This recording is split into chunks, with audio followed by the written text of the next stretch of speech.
estilo incomparável na América pré-colombiana. Apesar disso, ela tem alguma semelhança com figuras e desenhos que aparecem em nossas cartas de baralho.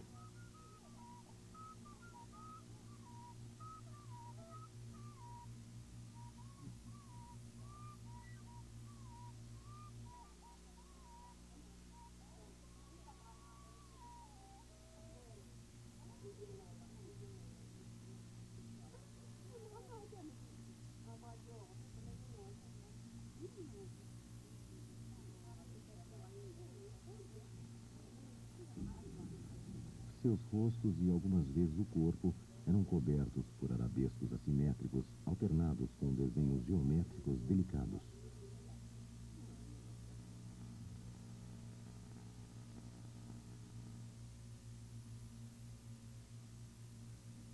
Minha primeira intenção era fotografar seus rostos, mas os pedidos de dinheiro das belas da tribo logo acabariam com os meus recursos. Eu tentei em seguida desenhar rostos em folhas de papel e sugeri que as mulheres os pintassem como fariam em seus próprios rostos. O sucesso foi tal que deixei de lado os meus esboços desajeitados. As desenhistas não se embaraçavam nem um pouco diante das folhas em branco. Isso mostrava que sua arte não dependia do contorno natural do rosto humano.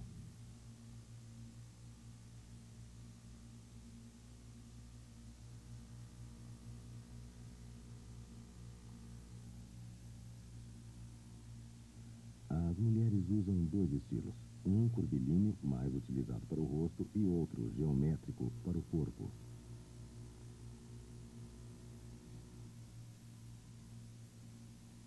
De acordo com o testemunho de Sanches Labrador, as castas nobres pintavam apenas a testa, enquanto que as pessoas comuns pintavam todo o rosto.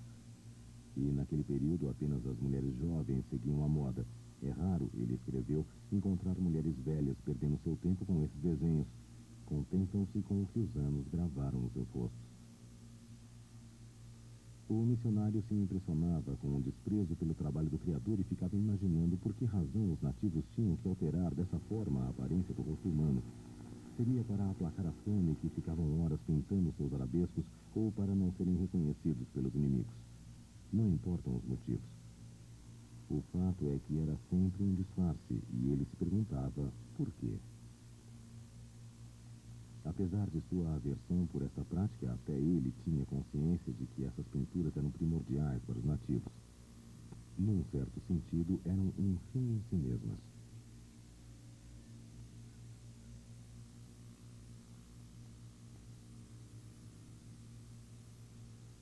A arte nativa menosprezava a forma humana e, nesse sentido, de maneira quase pecadora. Como jesuíta e missionário, Labrador era suficientemente perspicaz para perceber que se tratava do trabalho do diabo. O segredo da excepcional qualidade da arte cadúvel pode estar no fato de o homem, por meio dela, se recusar a ser um reflexo da imagem divina.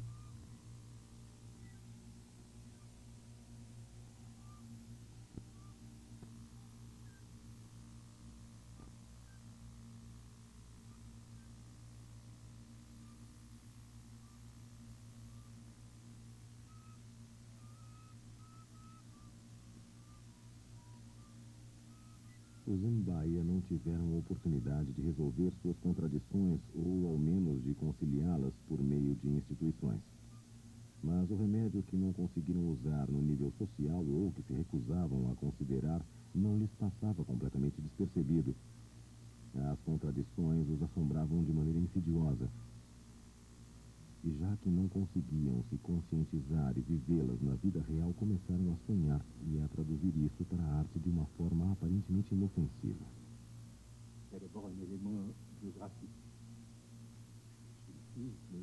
Existe, em primeiro lugar, um elemento biográfico. Sou filho de um pintor, cresci em estúdios de artistas. Poderia, portanto, dizer que o aspecto estético era como o leite com que fui alimentado. Eu sou muito sensível a isso. Há também o fato de Tristes Trópicos ser um livro em que deixei de lado o que eu considerava reflexão científica autêntica.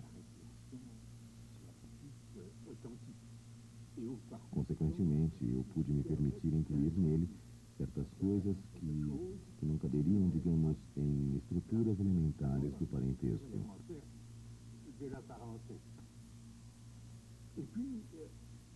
Por último, e essa seria, na minha opinião, a explicação mais séria,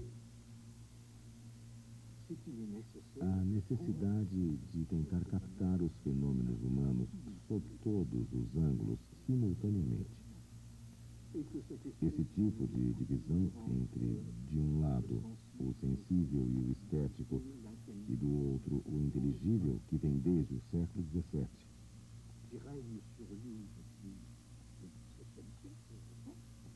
Eu acho que o que tentei fazer foi um esforço para me libertar disso. Talvez, provavelmente, de uma forma fácil ou autoindulgente em tristes trópicos. Mas foi o que tentei fazer em todos os meus livros.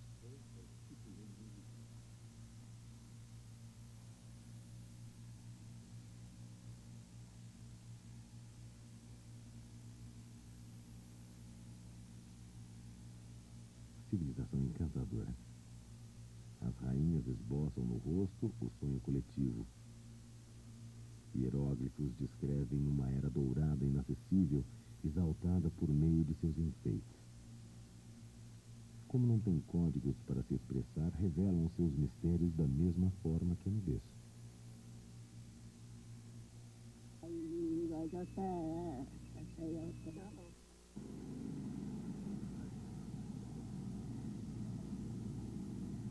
É um outro mundo que se abre. A impressão mais forte é sempre a de imensidão. A planície sem obstáculos deixa sempre ver o horizonte por dezenas de quilômetros. Leva-se metade do dia para atravessar uma mesma paisagem e que é idêntica à atravessada no dia anterior. Percepção e memória se confundem numa espécie de obsessão pela imobilidade.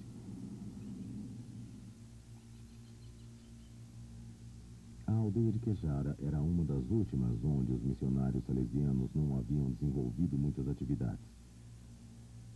Quando se depara com uma sociedade ainda viva e fiel às suas tradições, o impacto é tão forte que chega a desconcertar.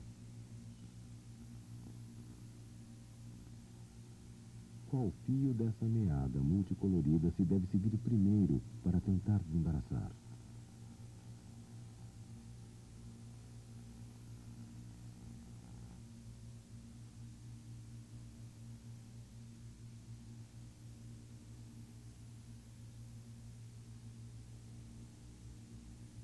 Dediquei-me então a obter de meus informantes uma análise da estrutura da aldeia.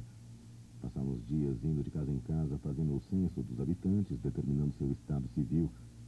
Com varetas marcávamos no chão da clareira linhas imaginárias de demarcação dos setores e sua posição na intrincada rede de privilégios, tradições, hierarquias, deveres e obrigações.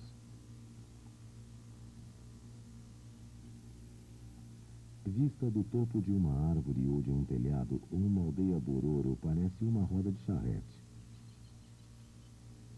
O círculo seriam as cabanas das famílias, os aros, as veredas e a casa dos homens, o miolo. Um diâmetro da aldeia divide a população em dois grupos. Para o norte, os Sera, e para o sul, os Tugari. Um indivíduo pertence sempre ao mesmo grupo de sua mãe. Só pode se casar com um membro do outro grupo. Os grupos controlam não apenas o casamento, mas também outros aspectos da vida social. Toda vez que o indivíduo está diante de um direito ou dever, é em benefício ou com a ajuda do outro grupo.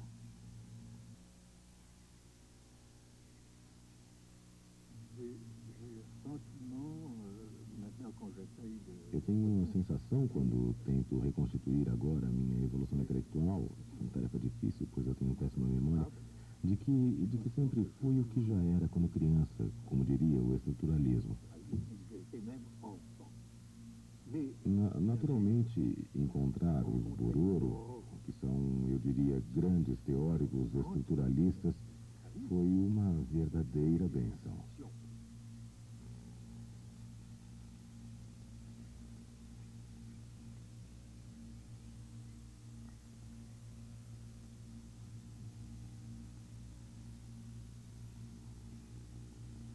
disposição circular das cabanas em torno da casa dos homens é de vital importância na vida social e religiosa deles.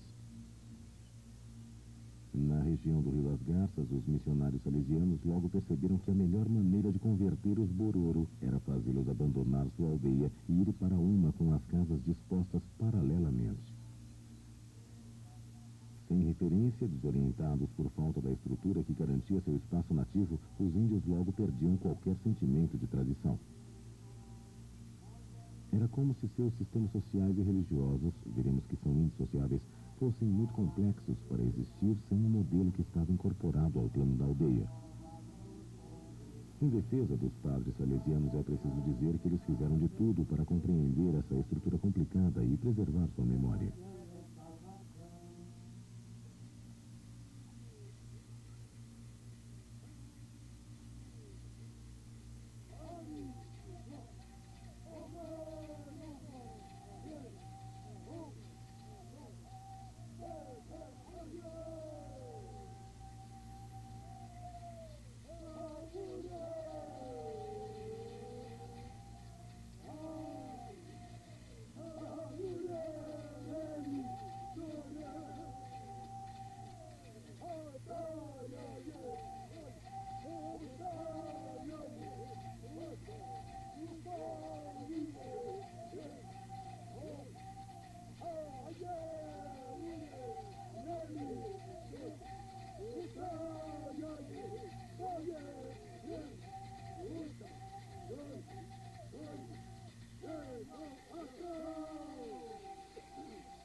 Quando chegou em Quejara, tinha acabado de ocorrer uma morte.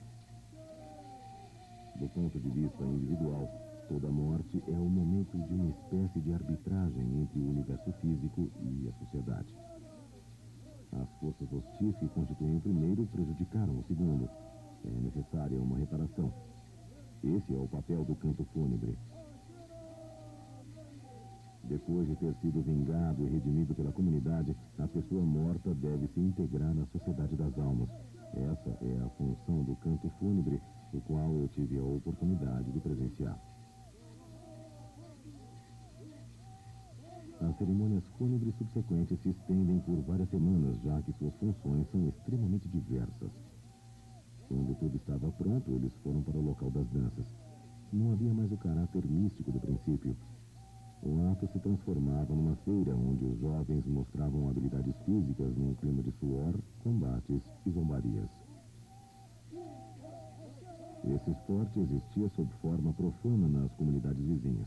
Por exemplo, nas corridas de tronco das tribos Gês do Planalto brasileiro, mas mantinha seu significado absolutamente religioso junto aos Bororo. No espírito de abandono alegre, os nativos sentiam que estavam se encontrando com os mortos e obtendo deles o direito de permanecerem vivos. Essas figuras esplêndidas, emplumadas, são, de certa forma, deuses que voltaram à Terra. É natural, então, que os missionários tivessem frequentemente tentado reduzir a importância das divindades e enfatizado o culto aos mortos, pelo menos no primeiro período de sua empreitada, pois mais tarde, na prática, eles mudariam. O culto aos mortos também existe na nossa sociedade e talvez seja o cerne mais profundo do pensamento religioso ocidental.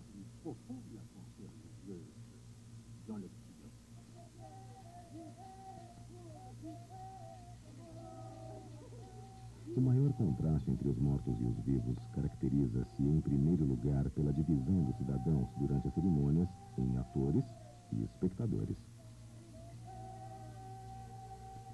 Deve-se reconhecer, então, que o plano da aldeia tem um significado ainda mais profundo do que o que eu atribuí a ela no nível sociológico.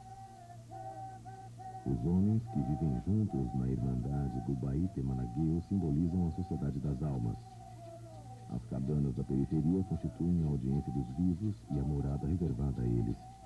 Elas pertencem às mulheres que estão excluídas dos ritos mais sagrados e dessa forma são, num certo sentido, inediadoras.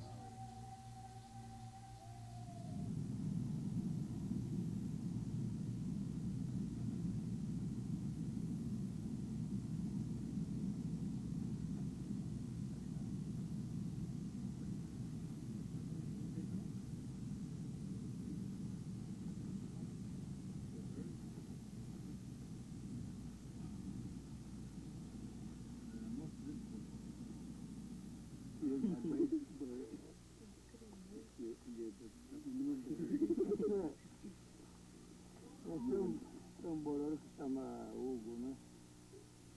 Teve a filha dele que está aí no Merida, estamos na atividade. Porque marido,